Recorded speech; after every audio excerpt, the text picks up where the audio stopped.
প্রতি বছরের ন্যায় এবছরও অনুষ্ঠিত হয়েছে নদিয়া জেলার শান্তিপুরের অদ্বৈত পাঠে শান্তিপুর ফেস্টিভ্যাল, যা কিনা প্রতি বছরের ন্যায় এবছরও অনুষ্ঠিত করেছেন মায়াপুর ইস্কনের তরফ থেকে।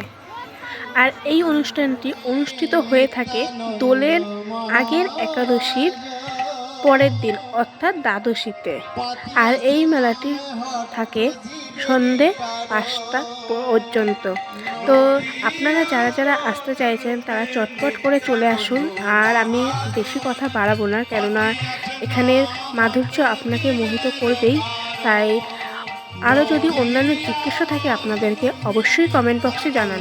তো দেখতে থাকুন।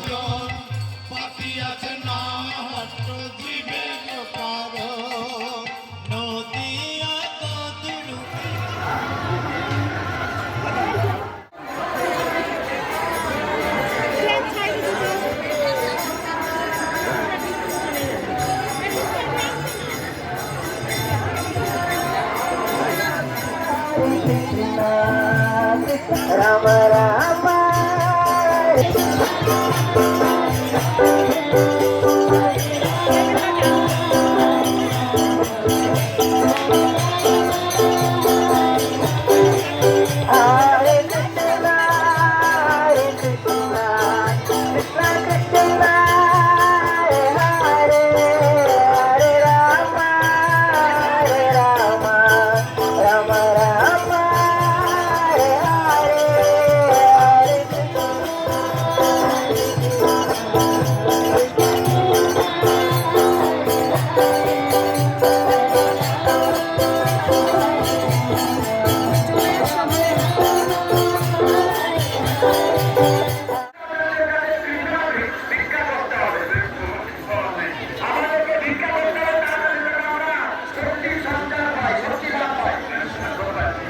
যেমন সেটা প্রমাণ করেছিলেন